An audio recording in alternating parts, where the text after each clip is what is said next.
దేవునికి సమస్తమైన పిల్లల యొక్క ప్రేమతో మీ అందరికీ శుభములు తెలియజేస్తున్నాం.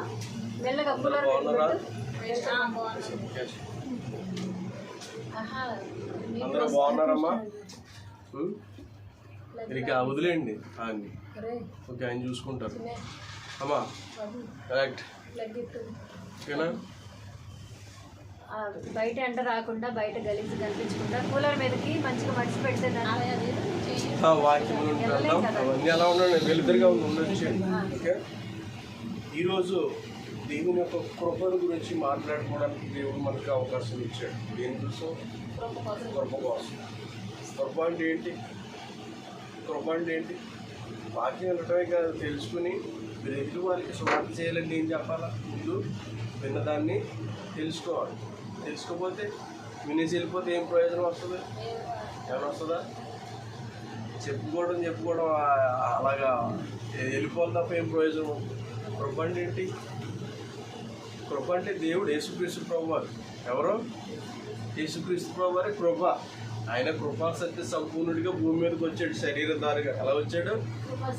కృపా సత్య సంపూర్ణుడిగా శరీరమును ధరించుకున్నాడు ఆయన. యేసుక్రీస్తు ప్రభు ఎవరుగా? కృపై ఉన్నాడు. అంటే ఆది కాండం నుంచి మలాకి వరకు కూడా ఈ 39 పుస్తకాల ఏమంటారు? ధర్మశాస్త్రం అని పిలుస్తారు, లేక పాత నిబంధన అంటారు. ఏమంటారు తల్లి? పాత నిబంధన అని పిలుస్తారు. యేసుక్రీస్తు ప్రభువారు వచ్చినప్పటి నుంచి మధ్య నుంచి కూడా ప్రకటన వరకు ఏముంది? యేసుక్రీస్తు ప్రభువారి కొత్త నిబంధన ఏమంటారు? కృప. అయితే మనం ఏ పాపము, ఏ శాపము, ఏదైతే ధర్మశాస్త్రంలో చేసి ఉన్నామో, ధర్మశాస్త్ర ప్రకారం మనం నీతిమంతులుగా కానీ, రక్షించబడినటువంటి వారిగా కానీ మన వల్ల కాదు. అది ఎందుకు తెలుసా మీకు? చెప్పగలరా ఎందుకు? అలా కాదు. ధర్మశాస్త్రము నువ్వు చేసినటువంటి పాపాల నుంచి, నువ్వు చేసినటువంటి అతిక్రమం నుంచి, నువ్వు చేసినటువంటి దోషాల నుంచి నీకు విడుదల రావాలి. అంటే యేసయ్య భూమి మీదకి రావాలి. అంటే యేసయ్య ఎవరని చెప్పుకుంటున్నాం మనం? కృపై ఉన్నాడు ఆయన. ఎలా ఉన్నాడంట? కృప కావాలి. అందుకని దేవుడు ఒక వాక్యం ఎలా సెలవిస్తుందంటే, పాపం ఎక్కడైతే విస్తరిస్తుందో అక్కడ అపరిమితంగా కృప విస్తరిస్తుందంట. ఏం చేస్తుంది? ఎందుకని? పాపం చేయమని కాదు. ఎందుకు అమ్మా? ఎందుకు విస్తరిస్తుంది అక్కడ? పాపానికి దేనికి సూచనగా ఉంది చెప్పండి? దేనికి ఉంది? పాపం తర్వాత ఏమొస్తుంది మనిషికి? కాదు. పాపం వల్ల ఏమొస్తుంది తెలుసా? మనిషికి మరణం వస్తుంది. గుర్తుపెట్టుకోవాలి మీరు. ఏమొస్తుంది? పాపం వల్ల ఏమొస్తుంది? మనిషికి మరణం వస్తుంది. కృప వల్ల ఏమొస్తుంది? జీవం వస్తుంది.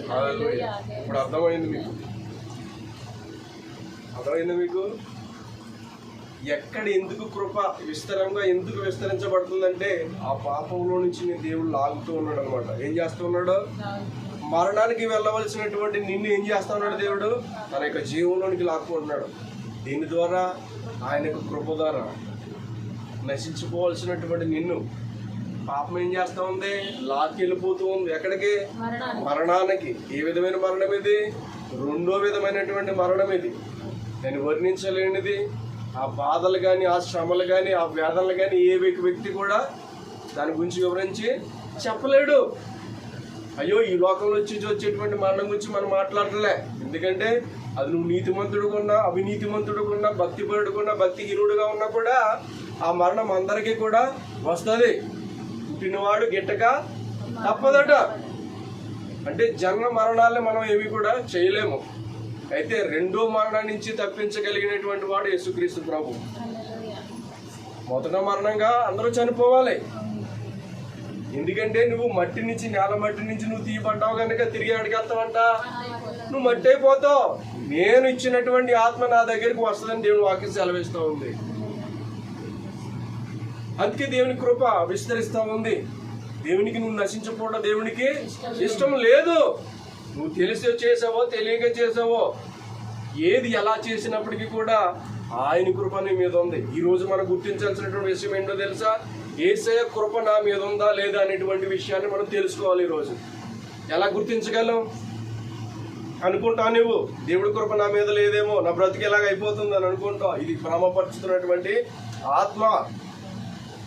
ఒకప్పుడు ధర్మశాస్త్ర అనుసారంగా మనం బ్రతికాం.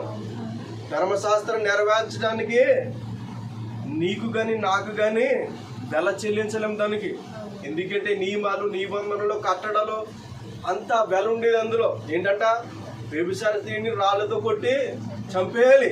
ఈ దేని ప్రకారం చెప్పండి? ధర్మశాస్త్ర ప్రకారం ఏంటది? మోసే నియమించినటువంటి నిబంధన ఏంటది?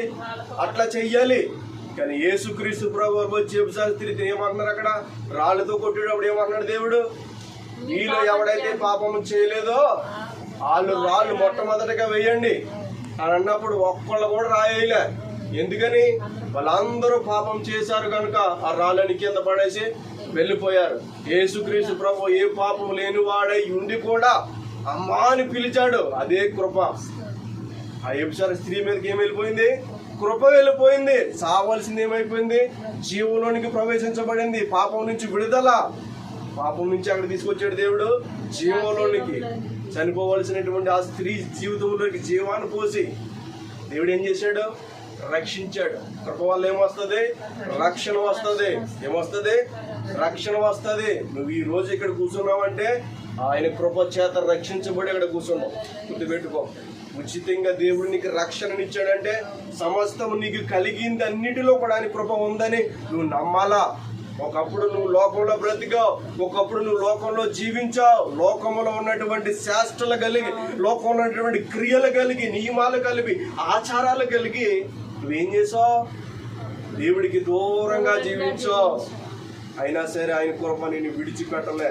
ఇప్పుడు మీ మీద ఆయన కృప ఉందా లేదో మీకు అర్థమవుతుంది. నేను చెప్పాల్సిన అవసరత లేనే లేదు. ఇది ఆయన సమస్తం ఆయన పాదాలుగా అప్పగించుకున్నాను. నీతో మాట్లాడమని. నీతో మాట్లాడుతున్నట్లయితే దేవుడికి సమస్త మహిమ కలుగునుగాక. హల్లెలూయా. దర్శించవలసినటువంటి నువ్వు నేను ఎక్కడున్నావు? ఏం చేసి పడ్డావు? ఏం చేసావు? అమ్మా సార్ మీ ఫోన్ ఓపెన్ చేసారు అమ్మ, వాట్సాప్ ఏం చేయబడ్డాం మనం? చెప్పండి తల్లి, ఎక్కడున్నావు? ఆదిగా వాట్సాప్ ఓపెన్ చేసి వెళ్ళండి సార్. ఆది కాండంలో చక్కని మాటలు మీకు తెలియజేస్తాను.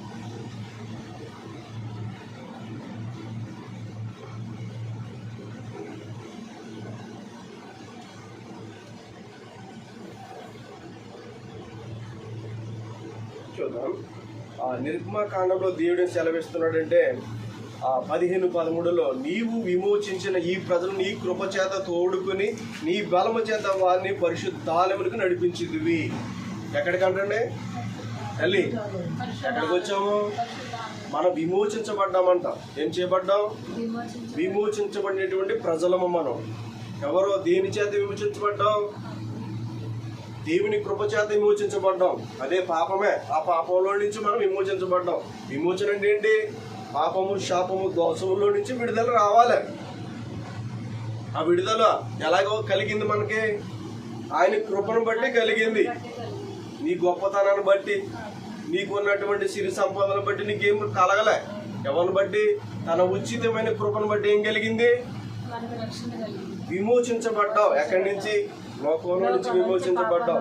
పాపం నుంచి విమోచించబడ్డావు. నువ్వు ఒక ఏర్పరచబడినటువంటి స్త్రీగా, పురుషుడిగా ఈ రోజు ఎక్కడ ఉన్నాం మనం? ఆయన బలాన్ని బట్టి మనకి ఎక్కడ తీసుకొచ్చి కూర్చోబెట్టాడు? మందిరంలో కూర్చోబెట్టాడు. ఎంతో మంది ఈ రోజు మందిరాలు లేరు. ఎక్కడున్నారు? కొంతమంది సినిమా హాల్ దగ్గర ఉంటారు, కొంతమంది నచ్చినటువంటి స్థలాల్లో ఉంటారు. అవునా కదా? లోకంలో జరిగేది మీకు తెలియదు ఏం కాదు, అందరికీ తెలుసు. ఈ రోజు నువ్వు ఇక్కడ కూర్చున్నావంటే దేన్ని బట్టి నువ్వు కూర్చున్నావు? ఇక్కడ కూర్చున్నావు. నమ్ముతున్నాగా? లోకంలోనికి వెళ్ళిపోవలసినటువంటి మనం లోకం విడిచికెళ్ళిపోతుంది. పాపం ఏం చేస్తుంది? మనల్ని లాక్కెళ్ళిపోతుంది. ఎక్కడికి? మరణానికి తీసుకెళ్ళిపోతుంది. కానీ యేసయ్య విడిచిపెట్టలేదు. ఆయన మన మీద ఏం ఉంచాడట? తన కృపను ఉంచాడు. తన కరుణను మనకు చూపించి ఏం చేస్తా ఉన్నాడు ప్రభు? నేను రక్షించుకున్నాడు. అందుని బట్టి నువ్వు ఎంతో కృతజ్ఞతడిపై దేవుడికి బ్రతకాల. ఎలా బ్రతకాల? కృతజ్ఞతుడనై నీ సన్నిధిలో నన్ను ఉంచినందుకు. ఆయన సన్నిధిలో నువ్వు కూర్చున్నావంటే ఎంతో భాగ్యుడు నువ్వు. నాకు అది లేదు ఇది లేదు అనేటువంటి విషయం పక్కన పెట్టు. ఫస్ట్ ఆయన సన్నిధి నీకు దొరికిందని నువ్వు ఆనందించు. ఫస్ట్ ఆఫ్ ఆల్ నువ్వు యెహోవా యందు నువ్వు ఆనందించగలిగితే ఏమీ లేకపోయినా సరే నువ్వు ఏ చోటకి వెళ్ళినా కూడా ఆనందించగలవు. ఒకవేళ నీకు దేవుడు కోట్ల రూపాయలు ఆస్తులు నీకు దేవుడు ఇచ్చినా కూడా నీ జీవితంలో ఆనందం ఉండదు. ఎందుకో తెలుసా? ఆయన కృప నీకు తక్కువైతే, ఆయన కృప నీ జీవితం లేనట్లయితే నీకు ఎన్ని ఉన్నా వేస్ట్. చాలామంది ఇలాగ ఏడుస్తూ ఉంటారు, ఏమని? నాకు అది లేదు, ఇది లేదు, అది లేదని. నీ కృప నా మీద ఉంచో, గొప్ప రక్షణ ఇచ్చో ప్రభా, ఈ ఆత్మీయంగా నన్ను బ్రతకనిస్తూ నేను సజీవుడిగా ఉండడమే దేవుడి కృప అండి. నువ్వు సజీవుడిగా బ్రతుకుతున్నావంటే దేని బట్టి నువ్వు బ్రతుకుతున్నావు? దేవుడి కృప. ఎప్పుడైనా ఏ రోజైనా ఆలోచన చేసావా? దేవుడి కృప నా మీద ఉందని ఎప్పుడు తలంచలేదు నువ్వు. ఎందుకు అలా? ఈ రోజు నుంచి మనం చింతాల్సిన అవసరం లేనే లేదు. ఎందుని బట్టి ఆనందిద్దాం? నీ కృపను బట్టి నేను ఆనందిస్తున్నాను. దేని బట్టి ఆనందిస్తాం? దేవుని కృపను బట్టి ఆనందిస్తాం. మొట్టమొదటిగా ఒక వ్యక్తిని మీకు మీరు పరిచయం చేస్తారు. ఇందాక మొట్టమొదటికి మీకు చెప్పినటువంటి వాక్యం చదవండి. ఆదికాండము 6:8-9 మీరు చదివినట్లయితే దేవుడు మనం తప్పకుండా మాట్లాడుతున్నాడు. ఈ రోజు నేను విశ్వాసంతో మీతో మాట్లాడుతున్నాను. చదవండి తల్లి. నోవాహు వంశావళి ఇదే. నోవాహు నీతిపరుడు, తన తరములలో నిందారహితుడై ఉండెను. నోవాహు దేవునితో నడిచినటువంటి వాడు. చాలు తల్లి, ఎక్కువ చదవద్దు. తన యొక్క తరములలో తను ఎలా ఉన్నాడంట? నిందారహితుడే అంట. ఇంకోటి ఏంటి? దేవునితో నడిచేటువంటి అనుభవం. మొట్టమొదటిగా ఆయన ఏమై ఉన్నాడంట? నీతిపరుడే ఉన్నాడంట. ఎలా ఉన్నాడు? నీతిపరుడు, నిందారహితుడు, దేవునితో నడిచినటువంటి అనుభవం. ఈ 3 క్వాలిటీస్ ఉన్నాయి. ఏముంది దీని మీద? ఆ వాక్యం కూడా మీరు చదవాలా? చదవండి. ఆయన మీద ఏముందో చదవండి. ఏమయ్యాడంట? దేవుని దృష్టికి కృప పొందినటువంటి వాడంట. ఎవరైనా? నోవాహు. తన తరములలో అతను ఒక్కడి నీతిగా బ్రతకగలిగాడట. ఏ స్థితిలో ఆయన బ్రతకగలిగాడు మీకు తెలుసా? తల్లి? తెలీదా? లోకమంతా కూడా పాపములో జీవిస్తూ ఉంది. లోకమంతా కూడా దేవునికి వ్యతిరేకంగా జీవిస్తున్నటువంటి ఆ ప్రదేశంలో నోవాహు ఉన్నాడు. మనం చాలా సాకులు చెప్తూ ఉంటాం. ఏమని తెలుసా? నా చుట్టూరు ఉన్నటువంటి ప్రదేశం అంత మంచిగా ఏమీ లేదు మాస్టర్ గారు, చాలా చెడిపోయినటువంటి ప్రదేశంలో నేను ఉన్నాను. ఆ ప్రదేశంలో, ఆ చోటులో నేను ఎలా బాగుండగలనండి అని మీ ప్రశ్నకి జవాబు ఇస్తారు. అవునా కదా? కానీ నోవాహుని ఎక్కడ పెట్టాడు? ఎక్కడ ఉన్నాడు నోవాహు? బలాత్కారము చేయబడినటువంటి లోకంలో, దేవుడి ఎదుట చెడిపోయినటువంటి లోకంలో నోవాహు ఉన్నాడు. ఆ లోకంలో కూడా ఒక ప్రత్యేకించబడినటువంటి వాడిగా బ్రతుకుతూ ఉన్నాడు. ఎలా బ్రతుకుతున్నాడో? ప్రత్యక్షత కావాలి మనకి. ఎదుటి వాడిని చూసి సాకులు చెప్పకు. నువ్వు సాకులు చెప్తే వాడికిలో బ్రతుకుతావు. వాడితో నాకు పోలికేంటి అనేటువంటి విధానాల జీవితాన్ని నువ్వు కలిగి ఉన్నట్లయితే నీకు ప్రత్యేకమైనటువంటి స్థానంలో నువ్వు బ్రతుకుతావు. దేవుడు ఏదైతే ప్రణాళిక ఇచ్చాడో దాన్ని నెరవేర్చగలుగుతావు. లోకం చెప్పే సాకులేంటి?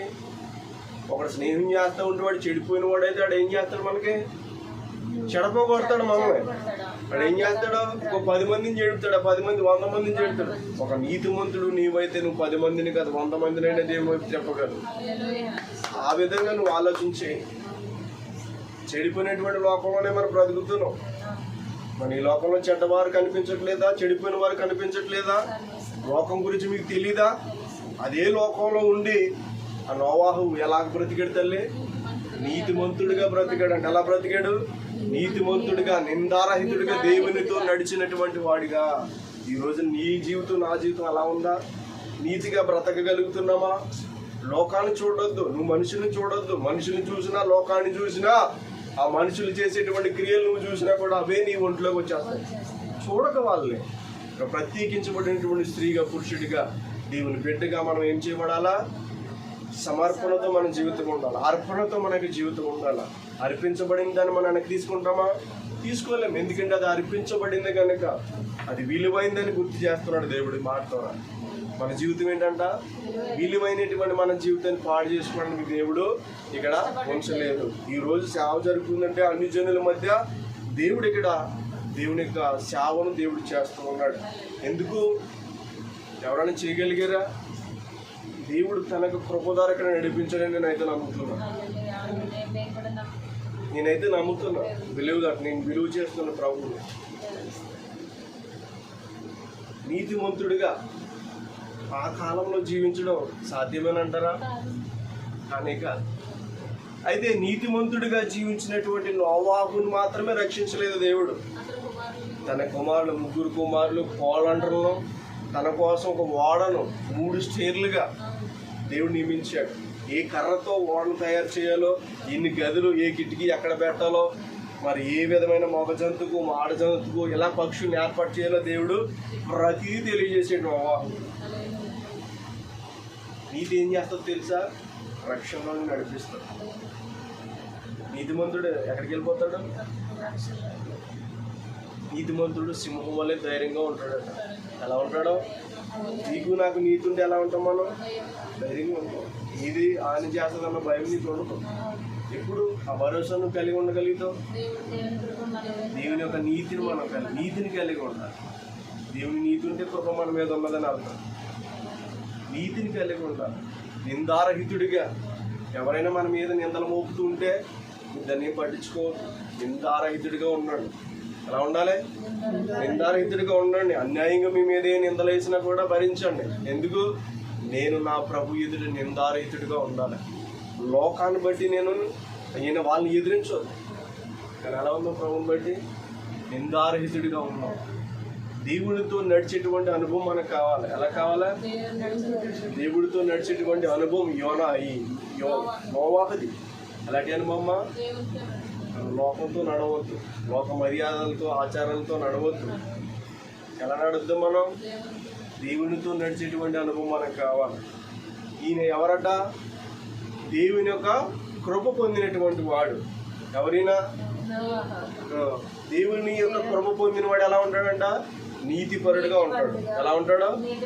నీతిపరుడుగా ఉంటాడు. బాగా గుర్తుపెట్టుకోవాలి. ఎలా ఉంటాడు? నీతిపరుడుగా, యథార్థపరుడుగా, ఏ లోపం లేని వ్యక్తిగా ఉంటాడు. అలాగా నోవాహు అలా జీవించాడు కనుకే రక్షించబడ్డాడు. దేవుడేం పంపించాడు ఆ లోకం మీదకి? ఏం పంపించాడు? జల ప్రవాహాలు. మొత్తం అంతా అయిపోయింది, కొలాప్స్ అయిపోయింది. ఏమైపోయింది? మొత్తం అంతా ఏమైందమ్మా? అసలు ఏదైతే సృష్టించబడిందో ప్రతి జంతువు, పురుగులు అన్ని సమస్తం కూడా ఏమైపోయినాయి? జల ప్రవాహం వల్ల తుడిచిపెట్టబడిపోయింది. దేవునికి బలాత్కారముగా, దేవునికి విరోధముగా ఇలా చేయడం వల్ల అక్కడ అంతము వచ్చేసింది అనమాట. ఏమొచ్చింది? ఆ కాలంలో ఏమైంది? మొత్తం తుడిచివేయబడింది. నోవాహు సంతము ద్వారా మళ్ళీ రెస్టోరేషన్, లైఫ్ కొత్తగా మళ్ళీ ప్రారంభమైంది. ఏమైంది? నోవాహు కుటుంబం ద్వారా మళ్ళీ ఏమైంది? వాళ్ళందరూ కూడా జనాలు మొత్తం. అందుకనే దేవుడు చెప్పాడు, ప్రతిదాన్ని జతలుగా తీసుకెళ్ళు. అవన్నీ ఏమైంది? విస్తరించబడ్డాయి. దేవుడు ఒక నిబంధన తీసుకుంటాడు. మళ్ళీ ఎప్పుడు కూడా అలాంటి ప్రవాహాన్ని, అలాంటి అంతాన్ని నేను చేయనని దేవుడు నిబంధన చేసుకుంటాడు. చూసావా? నీతిమంతుడు బట్టి అతను మాత్రమే కాదు, ఈరోజు మనం కూడా ఆ నోవాహు గారి నీతిని బట్టి మనం ఉన్నామని నమ్మాలి. ఒకవేళ ఆ నీతిమంతుడు ఆ రోజు లేనట్లయితే ఏముండేది కాదు. అప్పటితోనే ఒక సృష్టి మొత్తం అయిపోయి ఉండేది. ఆయన నీతిని బట్టి మనం కూడా రక్షణలోకి వచ్చాం. కృపను బట్టి నీతిమంతుడిగా ఉన్నాడు. మనం కూడా నీతిగా ఉండడానికి మనం ఏం చేయాలి? ప్రయత్నం చేయాలి. అలా బ్రతకడానికి మనం ఇష్టపడాలి. ఎలా చేయాలి? ఇష్టపడాలి. అలా బ్రతకడానికి మనం దేవునికి అప్పగించుకోవాలి. ఇది మొట్టమొదటిగా నోవాహు విషయంలో. అలాగే కృప పొందినటువంటి వ్యక్తి, మరొక వ్యక్తి మీకు నేను పరిచయం చేస్తాను. ఆవిడ మరియమ్మ తల్లి. ఎవరమ్మా? దేవుని అమ్మగారు, అదే యేసుక్రీస్తు ప్రభువారు తల్లి. ఆవిడ పేరు మరియమ్మ. చూడండి, లోకాసు వార్తలు 1:30 మీకు తెలియజేయబడుతుంది.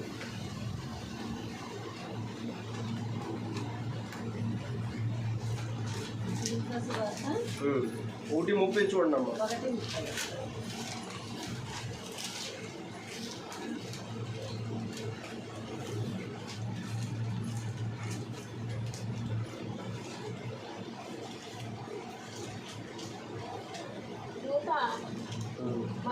భయపడకుము. ఉమ్, దేవుని వలన నీవు కృప పొందితివి. ఉమ్, ఇదిగో నీవు గర్భము ధరించి కుమారుని కనుదువు. ఉమ్, ఆయనకు యేసు అని పేరు పెట్టెదవు. ఉమ్, ఆయన గొప్పవాడై ఉమ్. సర్వోన్నతుని కుమారుడు అనబడు. చూడండి ఇక్కడ ఇక వాక్యం మనం చూద్దాం. ఇక్కడ దేవుని దూత ఏం సెలవిస్తుందంటే, మరియమ్మకి దేవుని దూత ఏమంటుందంటే భయపడదు. ఎందుకని భయపడద్దు? దేవుని కృప పొందావు. ఎందుకు భయపడకూడదు? దేవుని కృప ఉంది కాబట్టి నువ్వు నేను కూడా భయపడద్దు. ఎందుకంటే నువ్వు బలహీనపడద్దు. ఎందుకంటే ఆయన కృపను బట్టి నువ్వు బలవంతుడు కమ్ము.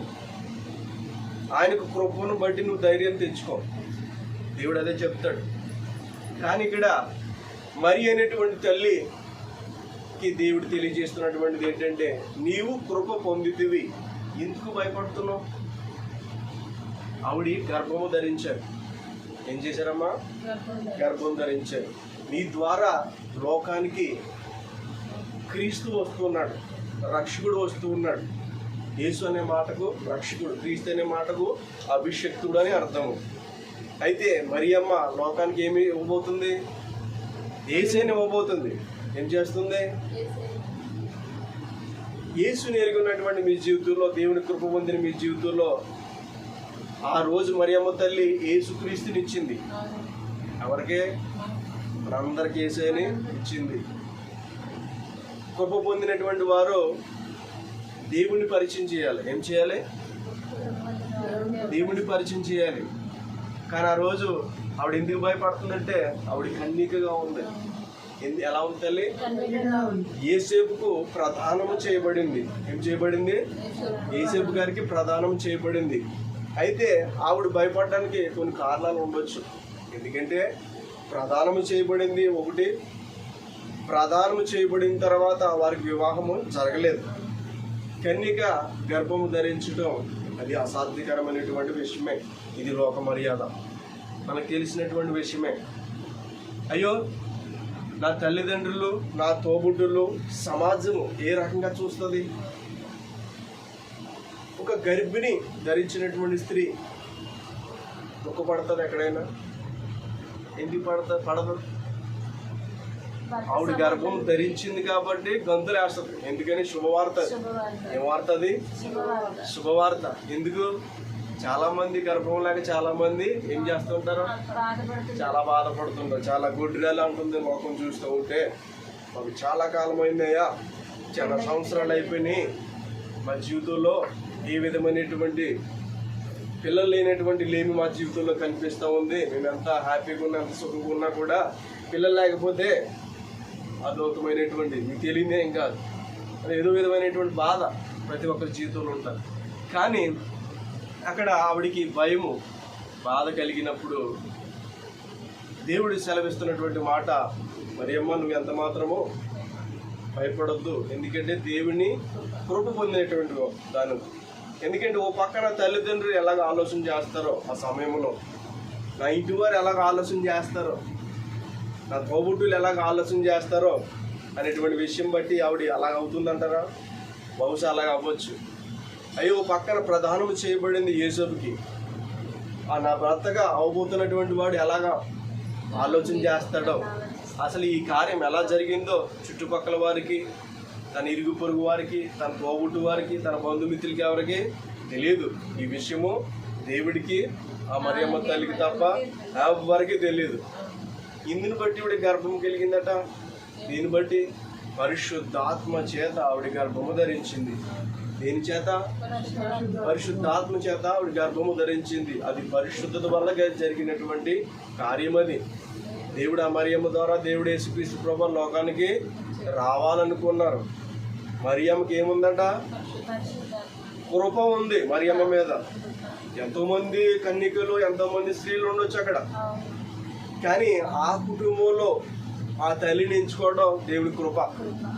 ఆ కుటుంబంలో మనం అనుకుంటూ ఉంటాం, దేవా నా కుటుంబంలోనే నాకు ఈ రక్షణ ఇచ్చావా, నా కుటుంబంలోనే నన్ను విడిపించావా, నా కుటుంబంలోనే నన్ను తప్పించావా అని మీరు కూడా అనుకోవచ్చు. మీ తోబుట్టులు ఎంతోమంది ఉండొచ్చు మీ జీవితంలో. కానీ వాళ్ళకి లేనటువంటి రక్షణ భాగ్యం దేవుడు మీకు అనుగ్రహించాడు. దాన్ని బట్టి ఎంతగానో మీరు సంతోషపడాలి. అర్థమవుతుందా తల్లి? ఆ కుటుంబంలో దేవుడు ఎన్నుకున్నటువంటి వ్యక్తిగా, దేవుని యొక్క కృప పొందినటువంటి వ్యక్తిగా మరియ తల్లి కనిపిస్తూ ఉంది. కానీ తన భర్త నీతిమంతుడు. ఎలాంటి వాడమ్మా? నీతిమంతుడు. నీతిమంతుడై ఉండి తనను రహస్యంగా విడిచిపెడదాం అనుకుంటాడు. ఎలా విడిచిపెడదాం అనుకుంటాడు? రహస్యంగా. ఎంత మాత్రం పబ్లిక్ చేసేసి ఏదో నచ్చినట్టుగా మాట్లాడలేసి అని అనుకునేటువంటి ఆలోచన ఆయనలో లేదు. అలాంటి భర్తనిచ్చాడు వీడికి, నీతిమంతుడైనటువంటి భర్తను. ఒకసారి అలాగ అనుకుంటాడు, నీతిమంతుడై ఉండి అవమానపరచనోళ్ళకంట. ఎలాగా? అవమానపరచనోళ్ళక. ఎవరిని? మరియమ్మ తల్లిని అవమానపరచాలని ఆయనకి ఇష్టం లేదు. కానీ ఈ విషయం ఎవరికి తెలియట్లేదు ఇక్కడ. అయితే దేవుని యొక్క దూత కూడా తన యొక్క భర్తకు దర్శనం ద్వారా మాట్లాడతారు. నువ్వు ఏ విధమైన ఆలోచన చేయొద్దు, ఎందుకంటే పరిశుద్ధాత్మ చేత ఆవిడ గర్భము ధరించింది, ఆవిడ ఏ విధమైన పాపము లేదు, నువ్వు ఎంత మాత్రము సందేహపడకు అని ఆ భర్తకి దేవుడు ఒక దర్శనం కలుగుతారు.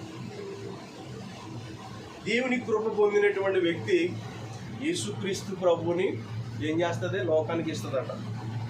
ఏం చేస్తుందమ్మా? లోకానికి ఇస్తుంది. నీతిమంతుడు ఏమి ఇచ్చాడు?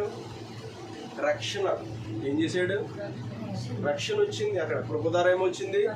రక్షణ వచ్చిందా లేదా? లోకానికి వచ్చింది. అయిపోవలసినటువంటి సమయంలో ఏం కలిగింది? ఆ నోవహు ధర లోకానికి ఏమొచ్చింది? రక్షణ వచ్చింది. నిజమే, ఈరోజు చెప్పాలంటే మనం రక్షించబడినటువంటి జనాంగమే. కానీ మరియమ్మ గారి ద్వారా దేవుడు మనకి ఏమి ఇచ్చాడు? యేసుక్రీస్తు ప్రభువుని ఇచ్చింది. ఆవిడ ఏం ఇచ్చింది? లోకానికి ఏమి ఇచ్చింది? క్రీస్తునిచ్చింది. యేసు ప్రభువుని మనకి ఇచ్చింది. ఈరోజు నీవు దేవుడిని నమ్ముకున్న వారిగా, దేవుడిని తెలుసుకున్న వారిగా ఎంతమందికి క్రీస్తునిచ్చావు?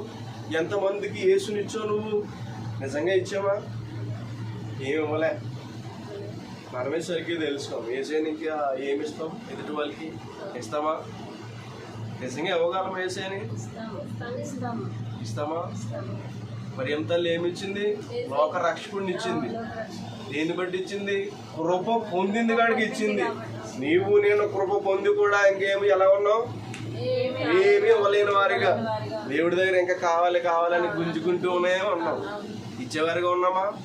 మరి ఎంత అల్లలే. కృప పొందినటువంటి వారిలో ఉన్నటువంటి ఒక ప్రత్యక్షతను గురించి మేము నీతో మాట్లాడుతున్నాం. నోవహు గురించి మీరు తెలుసుకున్నారు. ఆయన ఒట్టుబడిగా లేడు. తనే కాదు, తన కుటుంబాన్ని ఎక్కడ తీసుకెళ్ళిపోయాడు? రక్షణలోని తీసుకెళ్ళిపోయాడు. కృప పొందినటువంటి వాడు ఎక్కడ తీసుకెళ్తాడో? కుటుంబాన్ని రక్షణలోని తీసుకెళ్ళిపోతాడు. అంత గొప్పదే కృప అంటే. అంత గొప్పదే, అంత గొప్పదే కృప. రెండు విషయం కార్యం చేస్తున్నప్పుడు యేసుక్రీస్తు ప్రభుని లోకానికి పరిచయం చేసేసింది అన్నమాట. లోకానికి ఇచ్చేసింది. ఎంతమందికి ప్రభు గురించి చెప్పగలిగామా? సువార్త ప్రకటించగలిగామా? నేనే లేదు. ఒక ఆవిడంట ఒక ఊర్లోకి వెళ్ళి కాయగూరలు అమ్ముకుంటుందంట. ఏం చేస్తుంది?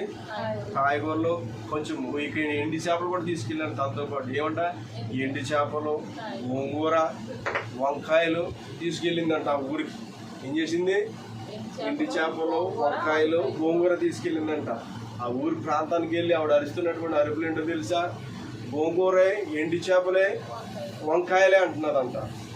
ఆ ఊర్లో ఎలర్జీ వచ్చినటువంటి వాడు విన్నాడంట ఆమె మాటలు.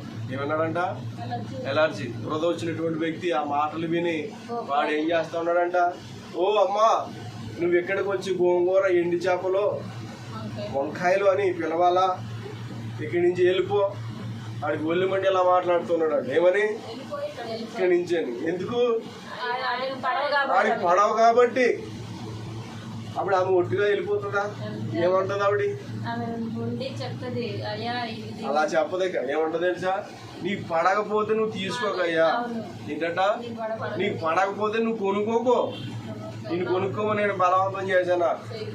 ఏ ఊరి ప్రాంతంలో నువ్వు ఒక్కడే ఉన్నావా? ఎంతో మంది ఉన్నారు. వంకాయ లేకపోతే ఎండి చేపలు తింటే ఎంత ఆ రుచికరంగా ఆ రుచి తెలిసినటువంటి వాడే కొనుక్కుంటాడు. ఏంటమ్మా?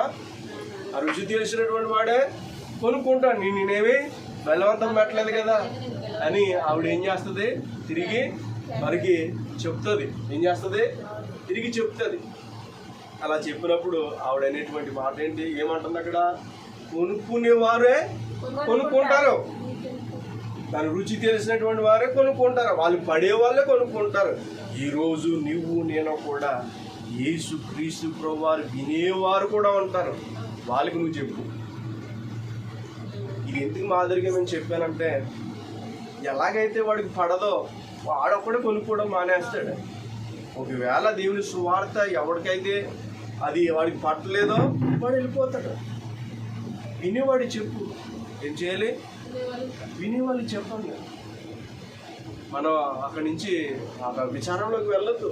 నేను ఒకరు సువార్త చేశాను, వాళ్ళు ఏమి వినలేదు అని అక్కడితో నువ్వు బ్రేక్ చేయొద్దు. ఏం చేయాలి, నువ్వు ఏసేని ఇవ్వడం అంటే ఇదే. కృప పొందినటువంటి వ్యక్తులు మనం కాబట్టి మనం ఏం ఇవ్వాలా లోకానికి, యేసుక్రీస్తు ప్రభు వారిని లోకానికి పరిచయం చేయాలా. మరియమ్మ తల్లిలాగా ఏం చేయాలా, కృప పొందినటువంటి వ్యక్తి ఏం చేసింది, లోకానికి యేసుక్రీస్తు ప్రభు వారిని ఎలాగైతే పరిచయం చేసి లోకానికి యేసుక్రీస్తుని ఇచ్చిందో మనం కూడా కృప పొందినటువంటి మన జీవితాల్లో కూడా అదే కార్యం జరగాల. మనం కూడా క్రీస్తుని లోకానికి ఇద్దాం. ఎలాగిద్దాం, కృప పొందాము కనుక. కృప పొందినటువంటి వాడు ఒట్టిగా ఉన్నాడు, వాడికి బాధ్యతను ప్రభు ఇచ్చాడు. ఈ ద్వారా దేవుడు ఏదైతే ఆశిస్తూ ఉన్నాడో దాన్ని మనం నెరవేర్చాలి. భూమి మీద ఒక చెట్టు వేసుకున్నాడు ఒక యజమానుడు, దాని ద్వారా ఒట్టిగా ఉంటే ఏం ప్రయోజనం, ఫలాలు వస్తే ప్రయోజనం ఉంటుంది అనుకోరా. ఎన్నో సంవత్సరాల బట్టి ఆ చెట్టును పెరుగుతూ ఉంది, పోషించబడుతూ ఉంది.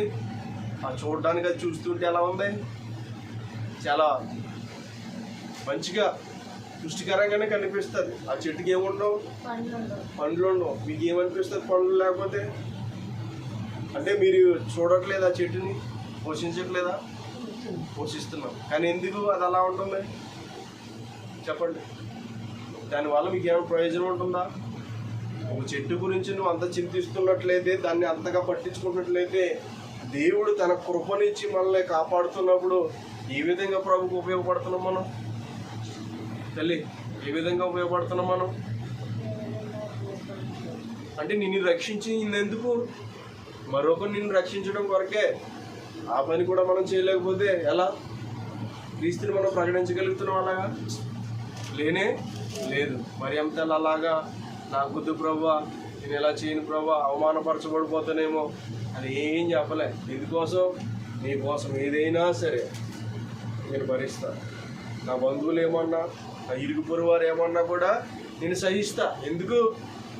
నీ వల్ల నేను కృప పొందితిని కనుక. అలాగే మనం లోకరక్షకుని మనం ఏం చేయాలి? ఇచ్చేవారిగా ఉండాలి, ప్రకటించాలి. అయ్యో నాకు ఏం తెలీదు అనేసి ముందుకోవద్దు. దేవుని సహాయాన్ని అడిగి, ప్రభువా నేను ఎలాగైతే లోకానికి ప్రకటించాలి, ఎలాగైతే తెలియచేయాలో నాకు జ్ఞానం ఇవ్వని దేవుణ్ణి అడిగి మనం ప్రయత్నం చేయాలి. అయితే కృపలో ఉన్నటువంటి మూడో విషయాన్ని మనం తెలుసుకుందాం. తల్లి, కృపలో మూడో విషయాన్ని 1 పేతురు 5:5-6 చూసుకోండి. 5వ అధ్యాయము 5వ వచనము 6వ వచనం. 1 పేతురు 5వ అధ్యాయము 5వ వచనం 6వ వచనం.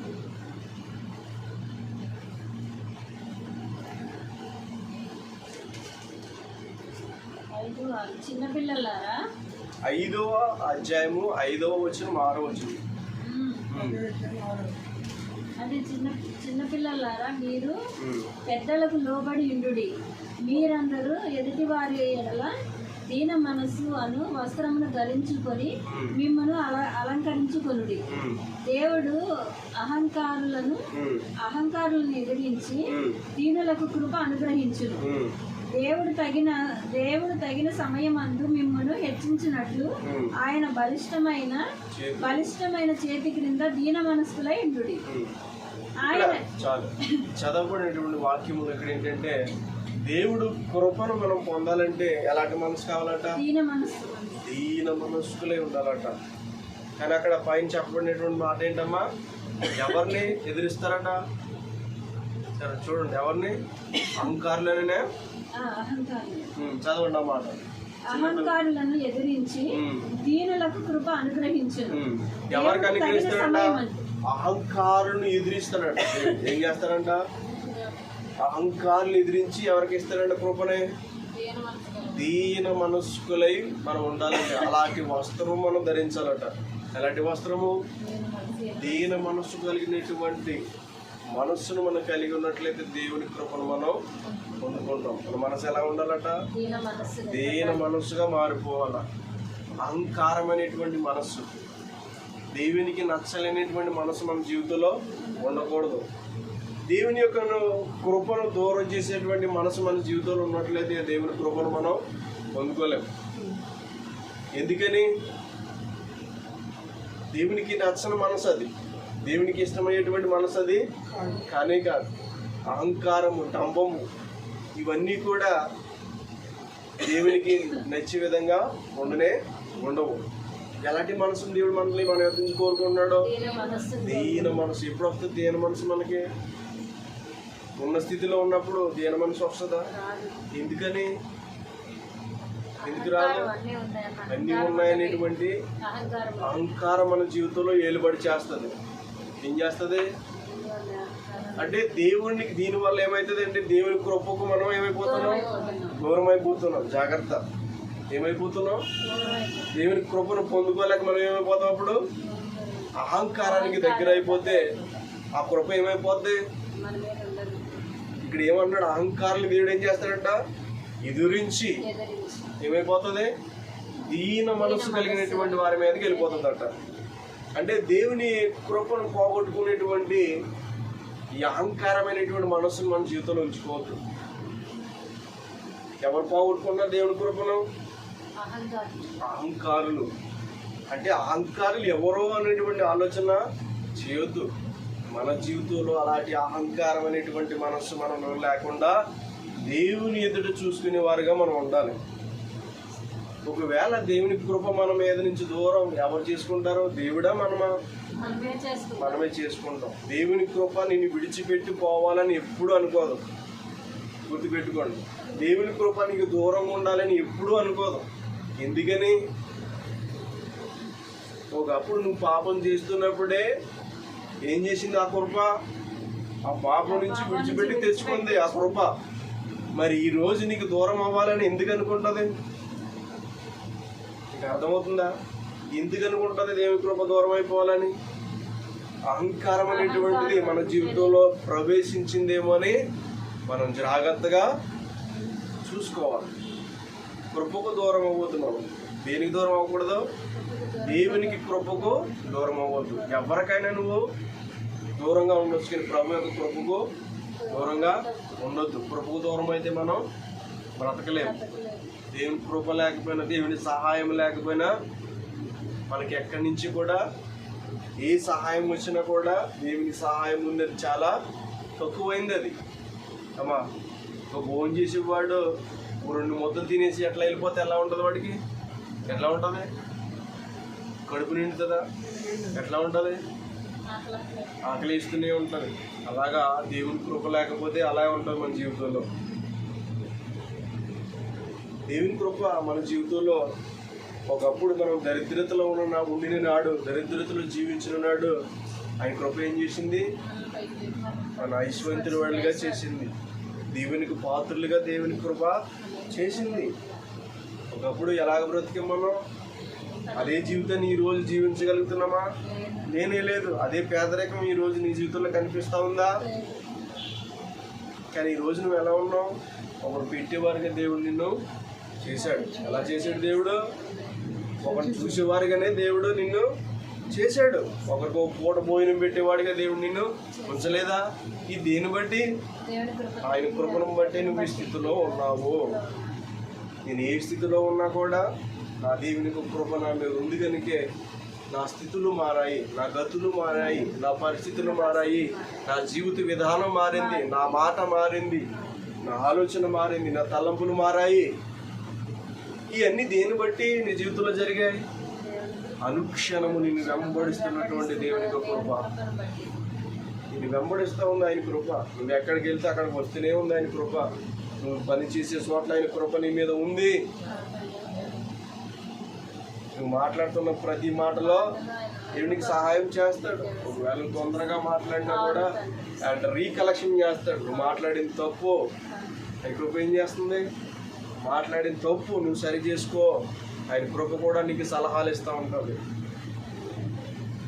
దీన మనస్కులే మన జీవితాన్ని ప్రభుకి అర్పించుకుని జీవించాలి. ఎందుకంటే దేవుని కృపకు మనం ఎప్పుడు దూరం అవ్వద్దు. ఇష్టపడాడు దేవుడు. ఒకవేళ ఒక వ్యక్తి ఆ కృపకు దూరమై పాపం చేస్తున్నాడంటే అది మనం చేసుకునేటువంటి తప్పు. అది ఏంటమ్మా ఏంటి? కృపకు దూరం అయిపోయి ఏం చేస్తూ ఉంటారు కొంతమంది.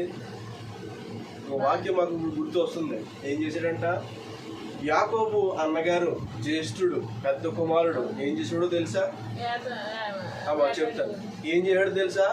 ఒక్క పూట కూటి కొరకు జాస్టత్తాన్ని అమ్మేసుకుంటాడు. ఏం చేశాడు? ఏం చేసుకున్నాడు? జాస్టత్తం అంటే పెద్దతనాన్ని ఏం చేశాడు? చిక్కుడుకాయల కూర కోసం ఏం చేశాడు? అమ్మేశాడు. ఎవరికి? యాకోబుకి ఇచ్చేడు జాస్టత్వం. దేవుడు ఇంకో మాట చెప్తున్నాడు, అలాగే వ్యభిచారికులే మీ జీవితాన్ని మీరు పాటు చేసుకోవద్దు. ఒక పూట కూటి కొరకు ఎలాగైతే జాస్టత్వాన్ని అమ్మేశాడో వ్యభిచారం చేసేవాడు కూడా అలాగే ఉన్నాడు. దాంతో పోలుస్తున్నాడు. అంటే దేవుని కృప నుంచి ఈ వ్యక్తి ఎక్కడికి వెళ్ళిపోయాడు? ఒక పూట లేకపోతే కొంతసేపు సమయాన్ని సుఖం దొరికేటువంటి ఆ సమయానికి దేవుడి కృప నుంచి ఎడపోతున్నాడు. ఏం చేస్తున్నాడు? తొలగిపోతూ ఉన్నాడు. కృప నుంచి ఏం చేస్తా ఉన్నాడు?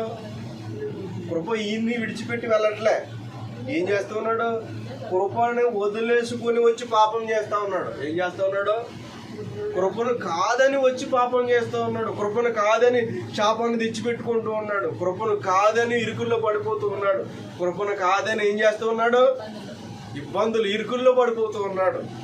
స్వల్పకాల పాప భోగాల కొరకు కృపకి దూరమయ్యేటువంటి పరిస్థితులు మనకు రాకూడదు. ఇవన్నీ టెంపరవరీ. దేవుని కృప మాత్రం శాశ్వతమైనది. దేవుని కృప ఎలాంటిదమ్మా? శాశ్వతమైనది. ఆయన కృప మన మీద ఏలనేమో ఏం చేయనమ్మా? ఆయన కృప నీ మీద ఏలుబడి చేయని. సర్వాధికారం ఆయనదే. నువ్వు ఆయనకి లోపడవలసినటువంటి వాడివే. నీ ఆలోచనకి నీ జీవితాన్ని అప్పగించుకుంటే పతనానికి పోతుంది. అది క్షేమకరమైనది కాదు. అది నువ్వెంత బలవంతుడు అయినా, నువ్వెంత జ్ఞానవంతుడు అయినా, నువ్వు సున్నాగా మారితే నువ్వు ఒకటి రావాల్సిందే పక్కకి. నువ్వెన్ని సున్నాలు పెట్టుకున్నా కూడా ఒకటి లేకపోతే సున్నాయే. ఆ ఒకటి ఉంటే దానికి 10 అయినా 100 అయినా 1000 అయినా ఆయన లేనిదే నీ స్థానం లేదంతే. అప్పగించుకుంటావు అనుకో. ఏం చేయాలి? రోజు ఏం చేసుకోవాలి? ఇచ్చుకోవాలి, బ్రతకాల. దీన మనస్కుడు. నువ్వెంతైతే లోబడతావు అంత ప్రభుకు లోబడు. నీ జీవితం అంతా హెచ్చులోకి వెళ్ళిపోతుంది. అంతే. నువ్వు పై స్థాయికి వెళ్ళాలంటే నువ్వు నేల స్థాయికి వెళ్ళాలి. ఫస్ట్ ఎక్కడికి వెళ్ళాలా? నేల మట్టికి నాకు ఏమి చేత కాదయ్యా, నా వాళ్ళు ఏమీ కాదయ్యా అని నువ్వు ఎప్పుడైతే ప్రభు ఎదుట దీన మనస్కుడై లోబడతావో దేవుడు ఏం చేస్తాడంట? కృప ద్వారా తన బలిష్టమైనటువంటి హస్తాల నుంచి దేవుడు ఏం చేస్తాడు? పైకి లేవనెత్తడం మొదలు పెడతాడు. అనుకుంటూ ఉన్నా నా జీవితం మారట్లేదు, నా బ్రతుకు మారట్లేదు. నువ్వు చేసేది దేవుడి పట్ల ఎలా ఉందో దేవుడు చూస్తాడు. క్రైస్తవుడు ఎప్పుడు గ్రహింపు కలిగి జీవించాలి. ఏం చేయాలి? గ్రహించుకునేటువంటి మనసును మనకి ఇమ్మని అడగాల. దేవుడు వాక్యం వినటం వేరు, గ్రహించుకోవడం వేరు. ఇకమా వాక్యం వినటం వేరు, గ్రహించుకోవడం వేరు. ఆ గ్రహింపు మన జీవితంలో లేనప్పుడు వారి జీవితంలో ఫలాలు ఫలించలేరు. ఎందుకు తెలుసా? విన్న వాక్యం ఏమైపోయింది? దుష్టుడు వచ్చి ఏం చేస్తాడట? ఆ విత్తబడినటువంటి విత్తనాలు ఏం చేస్తాడట? వాడు ఎత్తుకుని పోతాడట. ఎడపోతాడు? ఇప్పుడు విత్తనాలు నాటినటువంటి చోటు ఉంటేనే కదా అది ఫలాలు వస్తాయి. చేసినంటే ఆవిడ ఎరిగిపోతే ఏమొస్తుంది అక్కడ? అరే విత్తనాలు ఎత్తినాం కదా ఏమైనాయి అంటే, ఎత్తికేస్తున్నటువంటి వాడు ఎత్తుకుని పోయాడు. ఫలాలు వాళ్ళ జీవితంలో రానే రావు. క్రైస్తవుడు గ్రహించుకోవాలి. ఎందుకు నా యొక్క జీవితం ఎలా ఉండడానికి కాదు. ఇంకా నా జీవితంలో ఫలాలు ఉన్నాయా? ఎప్పుడు నువ్వు ఆత్మీయమైనటువంటి థాట్స్తో, ఆలోచనతో, తలంపులతో నువ్వు ఉంటావో నువ్వు అభివృద్ధిలోనికి వస్తావు. ప్రభు దగ్గర రావటమే కాదు, వెళ్ళిన తర్వాత నేనేలాగా నా ప్రభువులో ఉన్నాను, నా ప్రభువులో నేను ఇంకేం నేర్చుకోవాలి, నా ప్రభువులో నేను ఇంకేం సరి చేసుకోవాలా, నా ప్రభు కోసం నేను ఇంకేం తెలుసుకోవాలా, అసలు నా ప్రభుకి నాకు జీవితం ఎలా ఉంది, నాలో ఉన్నటువంటి దాన్ని బట్టి నా దేవుడు ఇంకా బాధపడుతున్నాడా, ఒకవేళ నాలో ఉన్న దాన్ని బట్టి అవి ఇంకా నా దేవుడికి నాకు అడ్డుగా ఉన్నాయా, అవి నువ్వు తొలగించుకున్నట్లయితే దేవుళ్ళు నువ్వు ఫలించడానికి అవకాశం ఉంటుంది. ఫస్ట్ ఆఫ్ ఆల్ ఏం చేయాలి? నీలో ఉన్నదాన్ని ఏం చేసుకోవాలి? తీసేసుకోవాలి. ఫస్ట్ ఆఫ్ ఆల్ పొలంలో ఒట్టిగా ఎలా పడితే అలా ఉంటే విత్తనాలు చింపితే ఏమవుతుంది? నిష్ప్రయోజనం. ఏం చేయబడాలి? ఫస్ట్ దున్ని వేయబడాలి. ఏం చేయాలా? దున్నాలా. దున్ని అరకగట్టి ఏం చేయాలి? దాన్ని దున్ని వేయాలి. దానికి కావాల్సినటువంటి నీరు పెట్టి అన్నీ చేసినట్టు విత్తనాలు వేస్తే ఏమవుతాయి? అలాగా ఫస్ట్ ఆఫ్ ఆల్ మనకి జీవితాన్ని దున్నుకోవాలి. ప్రభువులో ఏం చేయాలమ్మా? అట్లా దున్నుకోవాలి. దీన మనస్సుకులే. 4 విషయాలు మీకు చెప్తాను. టైం మీరు ఒకటి దగ్గరికి. 4వ విషయం, దేవునికి ఇవ్వడం ద్వారా వాళ్ళ మీద కృప ఉంటుందండి. ఇవ్వలేను వాళ్ళ గురించి నేను బ్యాడ్గా మాట్లాడే ఉద్దేశం నాకు కాదు. ఆదిమ సంఘములో వాళ్ళ యొక్క ఆస్తులను, స్థిరాస్తులు అమ్మి ప్రభు యొక్క అపోస్తులకి పాదాలు ఎదురు పెట్టారని ఉంటుంది. ఏం చేశారు వాళ్ళు? అపోస్తుల దగ్గర పాదాల దగ్గర పెట్టారు. వారికి ఆస్తులను, వారికి ఉన్నదాన్ని అమ్మి ఏం చేశారంటే వీళ్ళు కృప పొందినటువంటి వారికి జీవితంలో ఎలా ఉంటుంది. ఎందుకంటే దేవుడికి ఇవ్వడం అంటే వాళ్ళకి బాగా ఇష్టం. ఏంటమ్మా? చాలా ఇష్టం. మరి ఎవరికి ఇస్తూ ఉన్నారో? దేవుడికి ఇస్తూ ఉన్నారు. ఏం చేస్తూ ఉన్నారు అమ్మా? ఏం చేస్తూ ఉన్నారు? దేవుడికి ఇస్తూ ఉన్నారు. ఆయన రాజ్యంలో వాళ్ళు ఏం చేసుకుంటున్నారో విత్తుకుంటున్నారు. అయ్యి ఎక్కడ పంట పోసుకోవడానికి? ఒకవేళ నువ్వు పంట ఇక్కడ వేసావనుకో, ఇక్కడ అనుభవాన్ని అనుభవిస్తావు. దేవుడు అంటాడు అక్కడ చెమ్మటైనను తుప్పైన ఏది కూడా అక్కడ పట్టదట పరలోకంలో. నువ్వు ఎక్కడ డిపాజిట్ చేస్తున్నావు? దేవుడికి ఇస్తూ ఉంటే పరలోకంలో నువ్వు దాచుకుంటున్నావు ధనాన్ని. ఏ దొంగారు ఆడక్కడికి ఎవడొచ్చి నీ ధనాన్ని ఎత్తుకుపోవడం. దేవుడికి ఇచ్చుటలో ఉన్నటువంటి ఆశీర్వాదం గొప్పది. దేవుడికి ఇచ్చులో ఉన్నటువంటి ఆ దీవెనే గొప్పది. ఎందుకంటే దేవుని రాజ్యాన్ని కట్టుతున్నావు. రాజ్యం కట్టడానికి సహకారిగా ఉంటావు. ఏం చేస్తావు? మనం ప్రభువుకి ఇచ్చుటలో కృప ఉంది కనుక మనం ఇస్తూ ఉన్నాం. కృపలు ఏంటో అడ్డుకొచ్చి ఎవడు ఏం చేయడు. కృప ఉన్నవాడు ఏం చేస్తాడో? నేను సహకారిగా మారిపోతాడు. ఏం చేస్తాడో? నేను ఏదో విధంగా నా ప్రభుకి సహాయపడాలా. ఎందుకు? కృప ఉన్నవాడు ఇలాగ ఆలోచన చేస్తాడు. ఎలాగ ఆలోచన చేస్తాడు? నా దేవుడికి ఏదో నేను చేయాలా. ఏం చేయాలనుకుంటాడో? ఏదో విధంగా సహాయపడాలా. అయ్యో నా చేతనైనంత మట్టుకు నేనేం చేయాలి? సహాయపడాలి. నా ప్రభు కొరకు నేను ఖర్చు అయిపోవాలి. ఏమనుకుంటాడు? నా ప్రభు కొరకు నేను ఏదైనా సరే ఖర్చు కావాలా. ఆ ఖర్చు అవడం దాన్ని బట్టి నీకు దేవుడు నీ ఖర్చుని చూస్తాడు. ఒక పేద విధవరాలి తనకున్నదంతా ఏం చేసిందంట? దేవుడికి ఇచ్చేసింది. వెనక ముందు ఏం ఆలోచన చేయలే. ఎందుకు? ఈరోజు నా దేవుడికి ఇది అంత ఇచ్చేస్తే రేపు నా బ్రతికేంటి? నేను ఎలా పోషించబడాలి? ఎవరు నాకు సహాయం చేస్తారో, ఎవరు పట్టుకొచ్చి ఇస్తారో ఆలోచన చేయలే. అలాగ ఆలోచన చేసి ఉంటే దేవుడికి అర్పించేది కాదు. ఆవిడ అర్పిస్తారా? వెనక ముందు ఆలోచన చేసి వాడు అర్పణ చేస్తాడా? ఎందుకు చేయడం? ఎలా బ్రతకాలనేటువంటి చింతతో నువ్వు ఉంటావు. దేవుడు ఇస్తాడనుకుంటే నీకు ఉన్నదంతా దేవుడిచ్చి పాదాల దగ్గర పెడతావు. ఎందుకంటే దేవుడు నాకు ఇస్తాడన్న తేమ మీద నువ్వు బ్రతుకుతావు. మనుషుల మీద ఆధారపడి మనుషుల కోసమే ఆలోచన చేయాలా. మనుషులు వచ్చి సహాయం చేయాలా. మనుషులు వస్తే బ్రతుకుతాను అనేటువంటి ఆలోచనతో నువ్వు నడిపించబడతావు. దేవుని నడిపింపు అదో వేరే గొప్పగా ఉంటుంది. ఎలా ఉంటుంది? దేవుడు నన్ను చూసుకుంటాను, దేవ మీద నువ్వు బతుకుతావు. నీ దగ్గర 100 రూపాయలు ఉన్నా కూడా ఆ రోజు అంతగా హ్యాపీనెస్ నీ జీవితంలో ఉండనే ఉండదు. 1000 రూపాయలు ఉన్నా కూడా చింతిస్తాడు. 100 ఉన్నా కూడా నువ్వు హ్యాపీగా ఉంటావు ఆ రోజు. దేవుని కృపలో ఇచ్చుట నేర్చుకోవాలి మనం. ఎందుకొరకు? ఆయన రాజ్యాన్ని మనం కట్టాలి. సువార్తను ప్రకటించాలి. సువార్త చేసేవారికి, దేవుని ప్రకటించే వారికి, దేవుని కొరకు బ్రతికే వారికి మనం తోచినటువంటి సహాయం మనం ఏం చేయాలా? సహకారులుగా మారిపోవాలి. ఎందుకంటే నా చేతులు ఎప్పుడు ఎలా ఉండడానికి వీలు లేదు. నా చేతులు ఇచ్చేవారిగా ఉండాలి. నా దేవుడు నేను ఇస్తూ ఉన్నాను. నా ప్రభు రాజ్యంలో నా ప్రభు ఎదుట నేను దాచుకుంటూ ఉన్నాను ప్రతిదీ కూడా. రూపేస్తే నా దేవుడికి తెలుసు, నువ్వు ఎంత ఇచ్చినా దేవుడికి తెలుసు. ఎందుకు ఏ హృదయంతో, ఏ తరంతో, ఏ ఆలోచనతో దేవుడికి ఇస్తున్నావో ఆయనకి తెలుసు.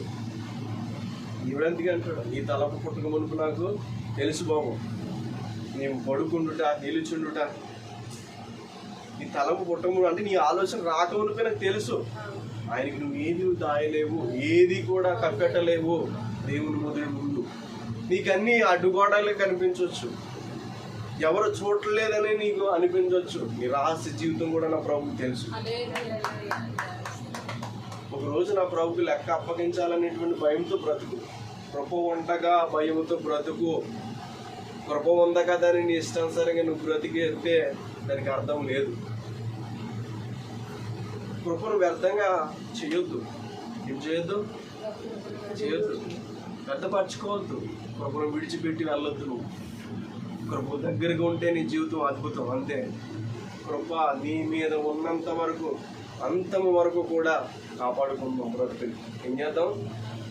అంతం వరకు కాపాడుకోవాలి. లాస్ట్ ఫైనల్ 5వదిగా అపోస్తలుడైనటువంటి పౌలు. ఎవరమ్మా? అవును. ఎలా జీవించారైనా? ఎట్లా జీవించాడు తెలుసా మీకు? ఒకప్పుడు తనకి జీవితం దూషకుడు, హింసకుడు, హానికరుడు. ఎవరమ్మా? దూషకుడు, హింసకుడు, హానికరుడు. దూషించేవాడు ఆయన. క్రైస్తవులంటే ఇష్టం ఉండేది కదా, ఆయన హింసించేవాడు. స్టెఫెన్ చనిపోతున్నప్పుడు ఆయన అక్కడే ఉంటాడు. మనం ఇంతకుముందు వర్తమానం విన్నాం, మీరున్నారో లేదో తెలియదు నాకు, స్టాఫింగ్ కోసం. అప్పుడు అక్కడే ఉన్నాడు, సమ్మతించాడు. కానీ ప్రభు కృప ఆయనకి ఎవరి మీద? స్టెఫెన్ గారి, మన పౌలు గారి మీద కృప ఉన్న వారి జీవితంలో అపోస్తలుగా పౌలుగా మార్చబడిన తర్వాత ఆయనకి జీవితంలో శ్రమలు వచ్చాయి. ఎంతమంది తెలుసు మీకు? శ్రమలు వచ్చి రాలేదా? వచ్చినాయి. రాళ్ళతో కొట్టబడ్డాడు, సరసాల్లో వేయబడ్డాడు, కొరడాలతో కొట్టబడ్డాడు. ఎన్నో వాడ ప్రయాణం సముద్రంలో చేసినప్పుడు వాడ పగిలిపోతుంది, తెలుసు కదా మీకు? వాడ బద్దలసిపోతుంది. 15 రోజులు చీకటి, సూర్యుడు అసలు ఉదయించడు. బ్రతుకుదామన్నటువంటి ఆశ కూడా లేదు అక్కడ. అలాంటి పరిస్థితుల్లో ఈ పౌలు గారు ఉంటారు. ఒక విష సర్పం కూడా చలి కాసుకునేటువంటి సమయంలో కొన్ని పొలాలకు వచ్చి మంటలు వేసినప్పుడు విష సర్పం కాటేస్తుంది. ఎవరికి? పౌలు గారికి. కరిచినా కూడా ఆయనకి ఏ హాని కూడా కలగదు.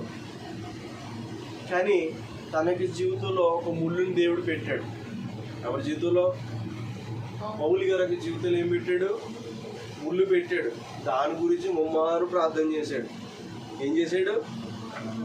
ముమ్మారు ప్రార్థన చేయగా దేవుడు ఏమన్నాడో తెలుసా? ఏమంటాడు గుర్తుందా? నా కృప నీకు చాలును అంటాడు. ఏమంటాడంట? నీకు చాలు. అంతేగాని పౌలా నీ ముళ్ళుని తీసేస్తున్నాను, నీ బాధను తీసేస్తా ఉన్నాను అని దేవుడు చెప్పట్లే. ఏమన్నాడు? నా కృప నీకు చాలు అంటున్నాడు. కృప కలిగినటువంటి వ్యక్తి జీవితంలో శ్రమల అనుభవం, ఈ అనుభవం శ్రమల అనుభవం రావాలి. ఈ యొక్క శ్రమల అనుభవం దేవుని కుమారుడిగా నేను చేస్తాను. యేసుక్రీస్తు ప్రభు నాడు ఏ రకంగా అయితే శ్రమలు పొందాడో ఆ శ్రమల అనుభవం నిజంగా నీ జీవితంలో పొందుతూ అనుభవిస్తున్నావంటే నువ్వు దేవుని కుమారుడు. ఎవరు నువ్వు? దేవుని కుమారుడు. అయ్యో నువ్వు దేవుని కృపను పొందావు కదా, నువ్వెందుకు ఇలా శ్రమలు పడుతున్నావు? ఎందుకు నేను ఎప్పుడు ఒకే వెనకాల ఒకటి వెనకాల నీకు నీ జీవితంలో అనుభవించినటువంటి శ్రమలు, మరి కృప పొందావు అంటున్నావుగా, ఇంకా ఎందుకు నీ జీవితంలో శ్రమలు? అప్పుడు నేనేం చెప్పగలిగి ఉండాలి? ఆ పరిస్థితులు అడిగిన వారికి ఏం చేయగలిగి ఉండాలి? ఏం చేయగల? ఏమనాలి? ఏమని ప్రార్థన చేయాలా? శ్రమలలో పాలొందుటయేనా దర్శనం. ఆయనకు కుమారుడిగా, యేసుక్రీస్తు కుమారుడిగా, కుమార్తెగా నువ్వేంటంట? శ్రమ పొందిన అనుభవం మనకు కావాలి. శ్రమలో నువ్వు బలాన్ని పొందుకుంటావు. ఏం పొందుకుంటావు? శ్రమలో నువ్వు బలవంతుడు అవుతావు, శ్రమలో నువ్వు దేవునికి దగ్గరైపోతావు. ఎవరు పడితే వాళ్ళకి శ్రమలు ఏమి రావండి. నువ్వు నీ కళ్ళ ముందు లోపల చూస్తూనే ఉంటావు ప్రతి జరుగుతున్నటువంటి ప్రజల్ని. వారి జీవితంలో సుఖాన్ని నువ్వు చూస్తూ ఉంటావు, సంతోషాన్ని నువ్వు చూస్తూ ఉన్నప్పుడు నువ్వు చాలా ఇంటికి వచ్చి బాధపడుతూ ఉంటావు. ఎందుకు? ఆయన ఎవరో దేవుని ఎరగనటువంటి వాడు కాదండి. ఏంటమ్మా? దేవుని ఎరగనటువంటి వారి జీవితంలో సుఖవంతమైనటువంటి జీవితాన్ని జీవిస్తారు. వారు గడ్డి మొలిచినట్టుగా, పువ్వు వికసించినట్లుగా ఎలా ఉంటారు వారి జీవితంలో? ఏం చేస్తూ ఉంటారు? గడ్డి వికసిస్తే అది ఎంతసేపు ఉంటుంది? ఎంతసేపు ఉంటుంది? ఒకవేళ పువ్వే వికసించిందని కదా ఎంతసేపు ఉంటుంది? మీకు తెలియదు ఏమీ కాదు, ఎంతసేపు ఉంటుంది అది? వాళ్ళని చూసి నువ్వు కలవరపడేది ఏంటి? వాళ్ళని చూసి నువ్వు దుఃఖపడేది ఏంటి? ఎందుకు పడాలి నువ్వు? అలా ఉంటుందంట వారి జీవితం. కొంతకాలమే మీ జీవితం నా యేసులో ఎప్పుడు నిత్యం కూడా సంతోషింపజేసేటువంటి దేవుడు మన దేవుడు.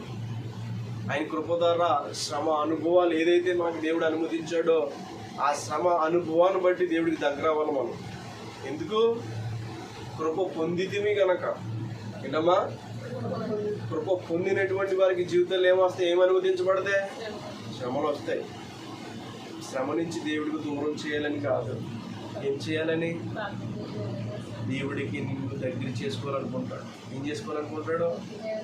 దేవుడికి దూరం చేసేయాలనుకోడు. ఒకప్పుడు నువ్వు దూరంగానే బ్రతికావు, ఇంకా నీ జీవితంలో ఉండడానికి వీలు లేదనుకుంటాడు. ఎందుకంటే దూరంగా నేను ఉంచుకోవాలనుకోవట్లేదు ఆయన. నా దగ్గరికి, నా కవులోనికి నువ్వు రావాలనుకుంటున్నావు. ఆయన దగ్గరికి నువ్వు ఎప్పుడు రాగలవు తెలుసా? శ్రమ లేకపోతే నువ్వు మాట వినవు.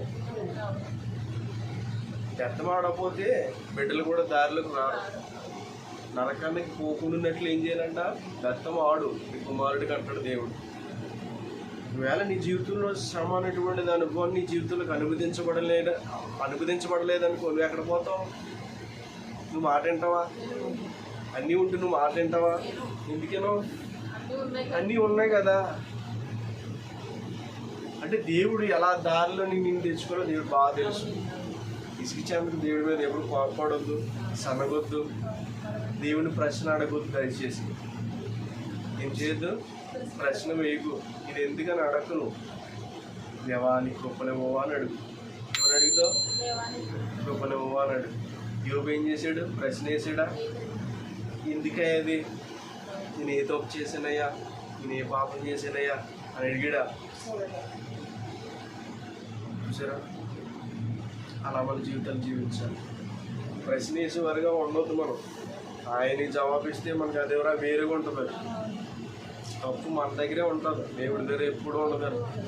నాలో పాపం ఉన్నదని ఎవడు స్థాపిస్తాడు, ఎవడు నిరూపిస్తాడు అంటాడు ఆయన. నీవు తెలివైనటువంటి వాడేం కాదు దేవుడి ముందు, నువ్వు జ్ఞానవంతుడు ఏమీ కాదు దేవుడి ముందు. మనుషులు ప్రశ్న వేసినట్టు, మనుషులతో జవాబు చెప్పినటువంటి రీతిగా దేవుడి ఎదురు నువ్వు అలా ఎప్పుడు చేసుకోవద్దు. చేసుకున్నామంటే పడిపోతావు, జాగ్రత్త. అలా ఉండొద్దు, ప్రశ్న వేయొద్దు. ఈ పరిస్థితి ప్రభా నేను ఎలాగైతే ఇంకా మలచబడాలో, నీకు నచ్చినట్టుగా జీవించాలో అలాగే నాకు తెలియచి ఒక సూచనగా నాకు మార్చు అన్నప్పుడు ప్రభు ఎలాగా దేవుడు మనతో మాట్లాడతాడంటే కొన్ని విషయాల్లో మన కళల ద్వారా మాట్లాడతాడు. కొన్ని కళలు వస్తూ ఉంటాయి. అంటే మీ జీవితం ఇంకా ఎలా ఉందో ఆ కళలో మీరు తెలుస్తూ ఉంటాయి. కొన్ని గుర్తుపెట్టుకోండి. ఏంటమ్మా? నా జీవితం ఎలా ఉందో నాకు ఎలా తెలుస్తుంది? కళ ద్వారా తెలుస్తుంది. ఏసేపు కళ ద్వారా ఏం తెలిసింది? తన యొక్క ముందు జీవితం గురించి దేవుడు ఏం చేశాడు? చూపించాడు. నీ గురించి, నా గురించి ఏ పరిస్థితులు అయితే ఉన్నామో, ఎలాగైతే జీవిస్తున్నామో దేవుడు మనకి చూపిస్తాడు. దాన్ని బట్టి రెస్టోరేషన్ కావాలి జీవితం. ఏం చేయబడాలా? దాన్ని బట్టి ప్రార్థన చెయ్యి. ఎందుకైతే ఈ కళ వచ్చిందో, ఎందుకైతే ఈ కళలు వస్తూ ఉన్నాయో, నేను ఏదైతే విడిచిపెట్టుకున్నానో ఇంకా నా ముందుకైతే అది ఎందుకు వస్తుందో దాని గురించి ప్రార్థన చేయగలుగుతున్నారా? చేస్తున్నారా? చెయ్యాలి. అది ప్రభువా ఇంకా ఈ కళ ఎందుకు, ఈ కారణం ఇంకా నా జీవితం ఎలా ఉందేమో, ఇది నా యొద్ద నుంచి తొలగించు ప్రభువా, దీని నుంచి నన్ను విడిపించు ప్రభువా అని నువ్వు దేవుని ఎదుట గోజాడవాడిగా ఉన్నట్లయితే దేవుడు అక్కడి నుంచి ఏం చేస్తాడో విడిపించి ముందుకు తీసుకొస్తాడు. ఆయన కృప నీకు తోడు ఉంటుంది. దాన్ని బట్టి నీ జీవితం ఆత్మీయమైనటువంటి యాత్రలో, ఆత్మీయమైనటువంటి జీవితంలో ముందుకెళ్ళేటువంటి అవకాశం దొరుకుతుంది. చాలామంది సతమతమవుతూ ఉంటారు ఈ విషయంలో, కాదంటారా? విడుదల కావాలి. మనసుకి ఏం కావాలా? ఫస్ట్ ఆఫ్ ఆల్ ఏం చేయడు దేవుడు? విమోచించి విడిపించి ఆయన సన్నిధిలో నిన్ను నన్ను కూడా ఏం చేశాడు? కూర్చోబెట్టాడు ఆయన. ఇంకా అక్కడే ఉంటామని కాదు, ఇంకా అక్కడ గురించి ఆలోచిస్తామని కాదు, ఇంకా అక్కడి జీవితాన్ని ఇంకా కొనసాగిస్తామనికి ఇక్కడ కూర్చోబెట్టలేదు. ఇంకా అలాంటి యొక్క జీవితమే, అలాంటి పరిస్థితులే ఇంకా నా జీవితంలో ఇంకా ఇంకా ఇబ్బంది పడుతున్నట్లయితే మనం ఏం కోరాలి? ప్రభుని చెప్పండి, ఏం కోరాలి? ఆ పరిస్థితులు మార్చమని పశ్చాత్తాపంతో ప్రభు ఎదుట విడుదల పొందుకుని విమోచన పొందుకుని మనం ఏం చేయాలి తల్లి? ఏం చేయాలి? ప్రభు ఎదుట ఒప్పుకుని విడిచిపెట్టి ఆయన కృపకు దగ్గర అవ్వాలని ప్రేమపూర్వకమైనటువంటి ఆహ్వానము మీకు తెలియజేస్తూ ఉన్నాను. ఏం నేర్చుకున్నాను? మొట్టమొదటిగా చెప్పండి, ఏం నేర్చుకున్నారు? నోవాహు. గుర్తుపెట్టుకోండి, ఏంటి? నోవాహు ఏం పొందుకున్నాడు? దేవుని కృపను పొందుకుంది. మరియమ్మ తల్లి దేవుని కృపను పొందుకుంది. దీన మనస్కుడు ఏం పొందుకుంటాడు?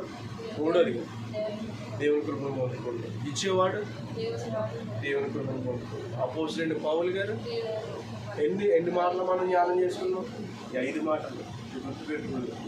ప్రార్థనా పూర్వకంగా దేవుడు మనకిచ్చినటువంటి కృపను మనం ఇంకా అనుభవించాలని కోరుకుంటూ ఉంటాం. ఏం చేద్దాం? ఇంకా అనుభవించాలి, ఇంకా దేవుళ్ళు ఎదగాలి. దేవుని కృపకు తగినటువంటి జీవితాన్ని మనం జీవించుదామా? అమ్మా అలా బ్రతుకుదామా? అమ్మా ఓకేనా? దేవుడి మాటలు దేవుడు దీవించి మన కృపలో మనం బలపరుచుగాక. ఆమేన్.